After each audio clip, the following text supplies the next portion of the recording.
On continue la même leçon, mais maintenant c'est la partie inventaire des forces. On commence par le rappel. C'est quoi le centre de gravité? Le centre de gravité du cercle ou bien du sphère, c'est son centre. Le centre de gravité d'un carré, c'est la rencontre des diagonales. Le centre de gravité du rectangle, c'est aussi la rencontre des diagonales. Et le centre de gravité du triangle, c'est la rencontre des médianes. On passe maintenant au poids. Le poids, c'est la force de la pesanteur exercée par la Terre sur un corps. La Terre fait une force sur tous les corps qui se trouvent sur la planète. Elle les attire vers elle. Cette force exercée par la Terre est appelée le poids. C'est une force à distance. Cette force, comme toutes les forces qu'on a vues, ont 4 caractéristiques: point d'application, direction, sens et intensité. Le point d'application de cette force est le centre de gravité du corps. La direction est toujours verticale, le sens est toujours vers le bas descendant et l'intensité, le poids égale masse fois G. La masse, c'est la masse de l'objet exprimée en kilogrammes. G, c'est la gravité exprimée en newton par kilogramme. Alors, je trouve la force en newton. Le poids P exprimé en newton. On va faire ensemble un problème. On va déterminer les caractéristiques du poids sur la boîte. On a une boîte attachée à un dynamomètre. Le dynamomètre indique 2 newtons. Comme on a vu, les caractéristiques sont 4. Point d'application, direction, sens et intensité. Comme on a dit, le point d'application du poids est toujours le même, c'est le centre de gravité de l'objet, parce que le poids est une force à distance. Toutes les forces à distance, leur point d'application est le centre de gravité de l'objet. Alors, le point d'application, c'est le point M. La direction est verticale, comme vous voyez, il y a la ligne d'action, c'est vertical. Le sens est vers le bas, on a dit descendant. L'intensité, on la cherche suivant la formule ou bien selon la valeur exprimée par le dynamomètre. Le dynamomètre nous indique 2 newtons, alors l'intensité c'est 2 newtons. Maintenant, on va tracer un vecteur qui représente cette force.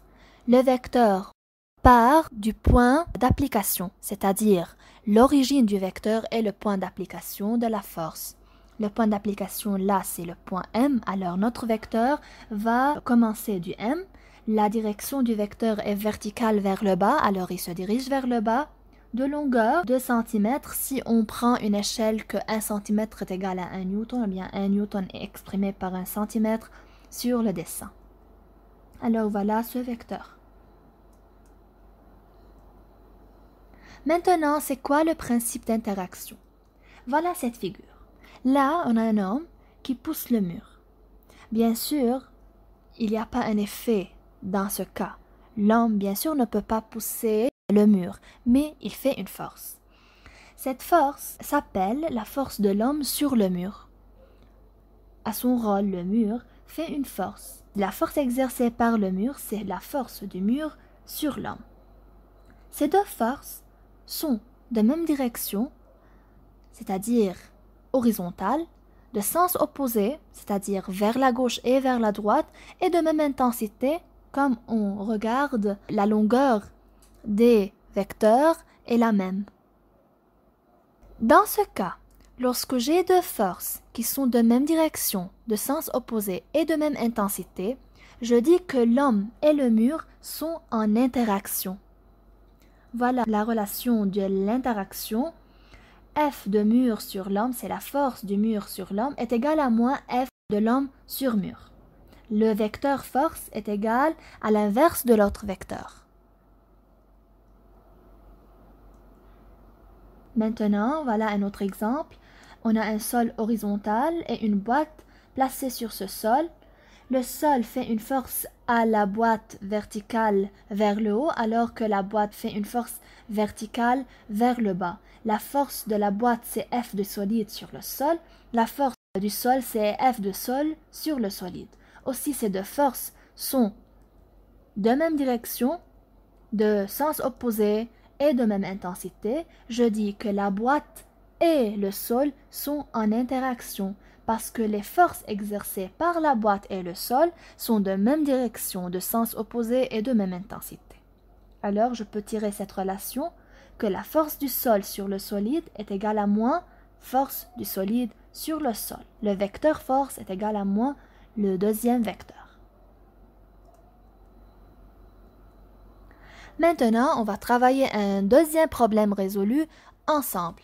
On va faire l'inventaire des forces appliquées sur la balle qui a une masse de 0,5 kg. C'est quoi l'inventaire des forces? L'inventaire des forces, c'est-à-dire on doit parler des forces qui sont appliquées sur la balle en précisant les caractéristiques. Avant de parler des forces qui sont appliquées sur la balle, on doit toujours préciser le référentiel. Toujours le référentiel est terrestre. Toujours. Ensuite, on va déterminer le système étudié, c'est-à-dire je cherche les forces sur quel corps? Je cherche les forces qui s'appliquent sur la balle. Alors le système étudié, c'est la balle. Maintenant, je peux faire le bilan des forces ou bien l'inventaire des forces, c'est-à-dire je peux citer les forces qui sont appliquées sur la balle. Bien sûr, puisque la balle a une masse, alors il y a une force qui s'appelle le poids, qui est exercée par la Terre sur la balle.